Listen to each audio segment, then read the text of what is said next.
Yep, we're out again on the Scrambler 350.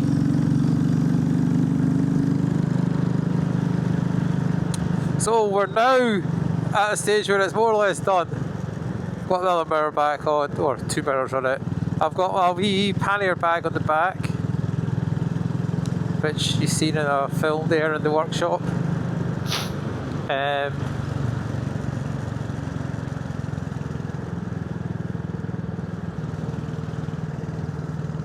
It's getting on, it's 20 to 9. Just out for a quick spin.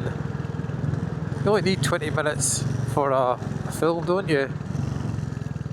So that was that little bridge there that I looked over the other night.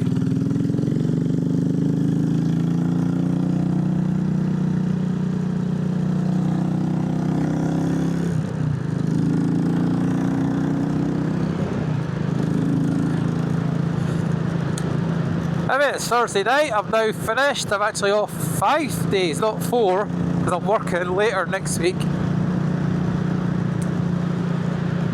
What else than just put some fuel in the bike and go out? I filled up on the way home from work, took it to work today. It's absolutely caked in dust.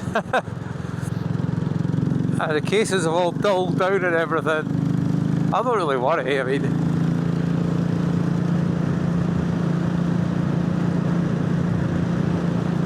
But this high pressure, this is to finish on Saturday. So we've only got tomorrow and then Saturday afternoon, partly sort of a bit wet. Warm front coming in, but temperature anyway changing, which will bring the rain.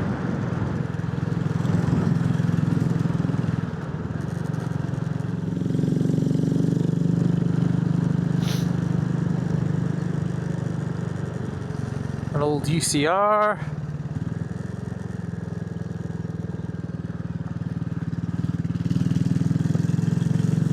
But that chap remembers when cars used this all the time.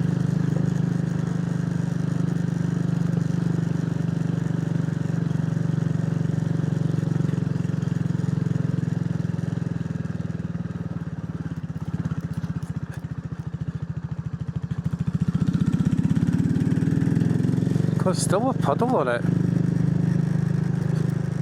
Huh.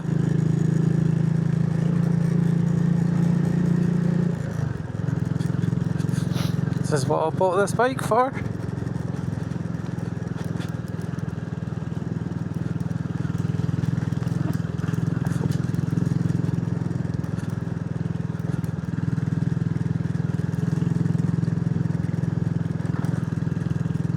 There's a drain there on it.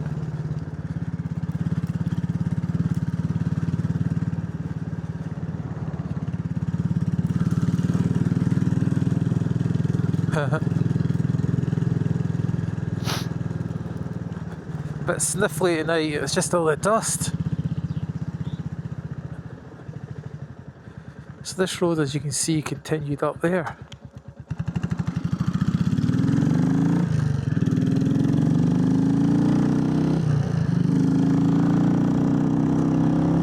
Sounds grand, eh?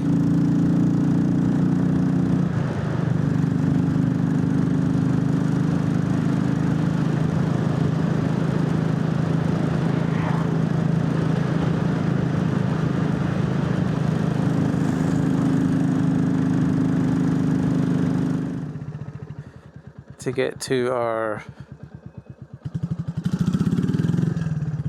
site X, and I'm going to bring you back when we're on that track, okay? Top secret.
Not bad, eh?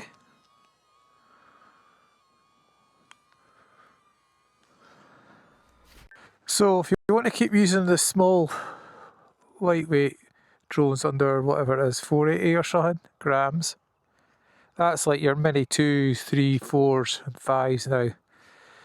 But if you want to buy one that follows you, you're spending a lot of money. It's 500 quid's worth. The Neo 2 though it's got a slightly faster top speed than this Neo, but it's got the detection sensors.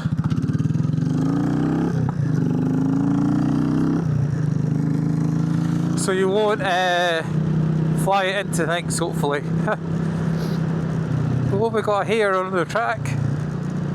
Look at these rhododendrons, beautiful, aren't they? They're classed as an invasive plant. They were brought in with good intentions for Victorian gardens. Look at the cloud of dust behind. But they got a bit out of hand.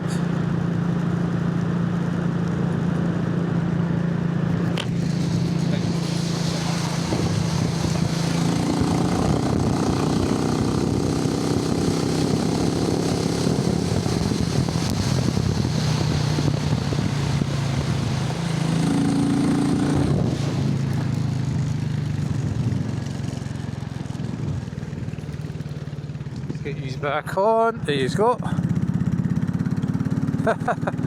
Oh, look at that sun.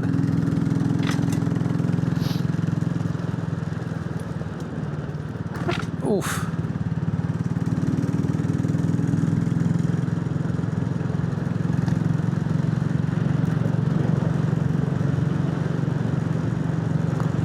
Right, we'll get back on the road.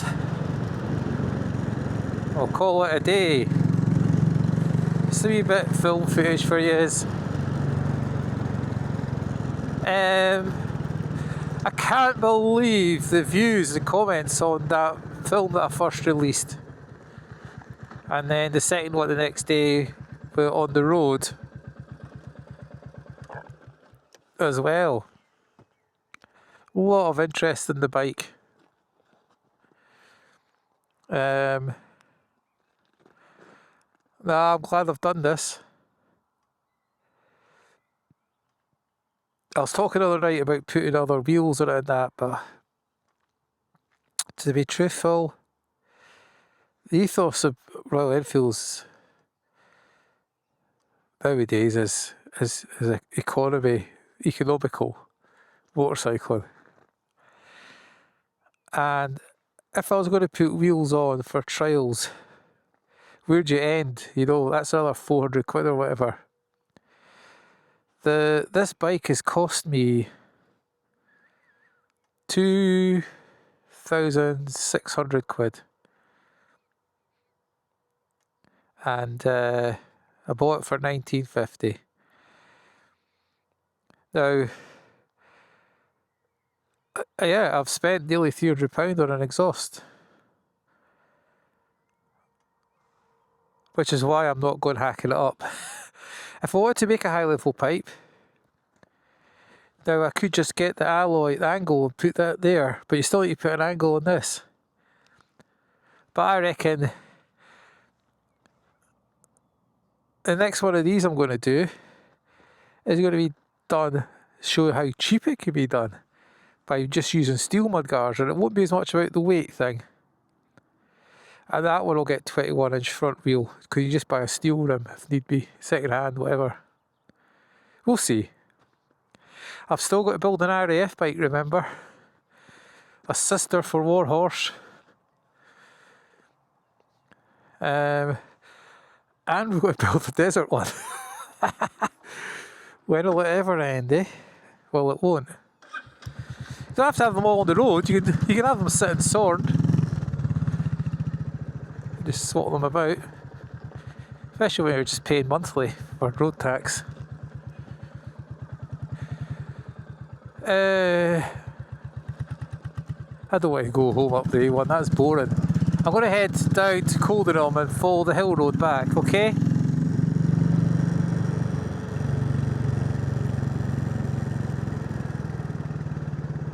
This is our track here. But overgrown exploration.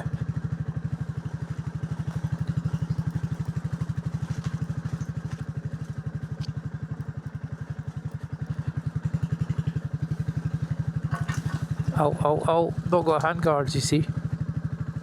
So I've actually got the short levers coming for this. I've never had them on a 350. Remember, I got them for the heavy.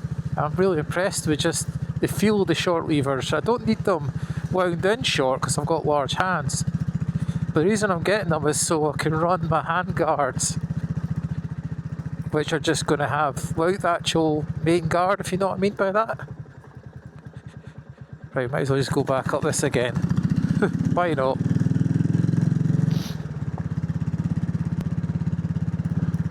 Could have put the drone up and you'd see the sun. Oh, time I stop, full set.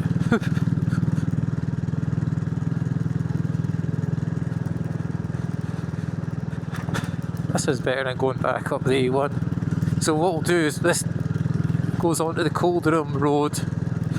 And we'll just follow that right over. That takes us all the way back to Coburn's Path. And then we're shortly after that back in East Lothian.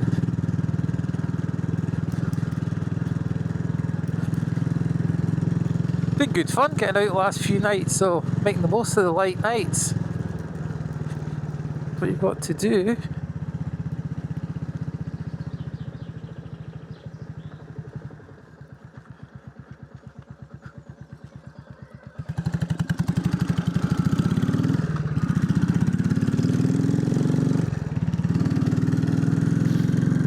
A couple of folk were asking about these tyres for their 350s.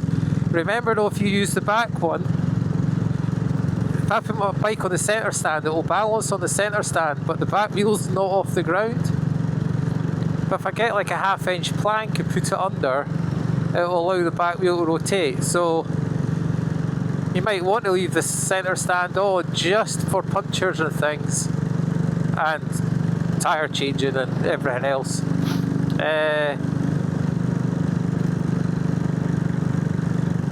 I might just leave the centre stand on this. I mean, I've saved 17 kilograms as it is. That's not bad. It's not bad, it's bloody good. It's a lot of weight. I need to get a washer on that stand welded, as I said, just so it doesn't sink into the soft stuff.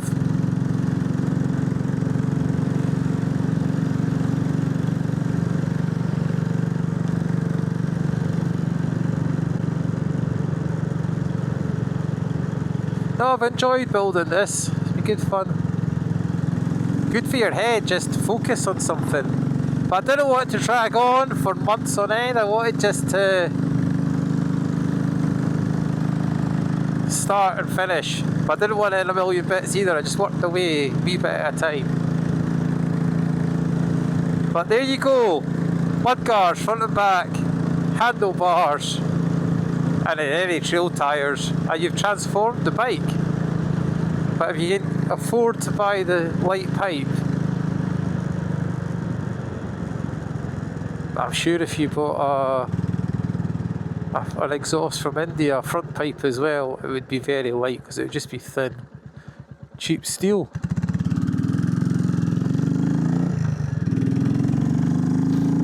So that's the continuation of that road. As you can see, it's very rutted and beautiful garden there. It's like work in progress. Look at all that. It's stunning. It's nice to see folk taking pride in their gardens. Ours isn't that bright and colourful, but it's clean and tidy.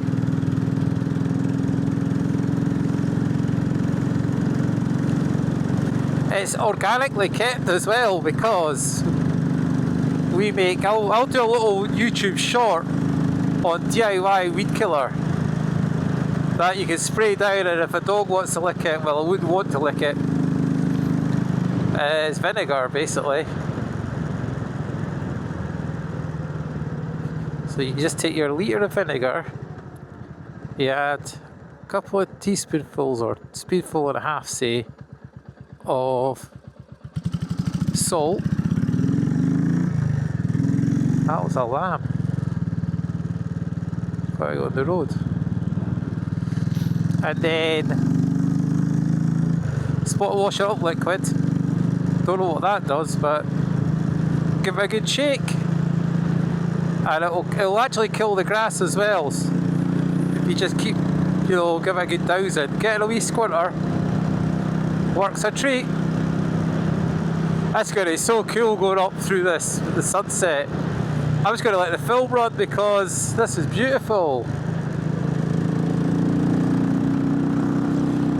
Now, as you can see, these Mitas tyres are fine on the road.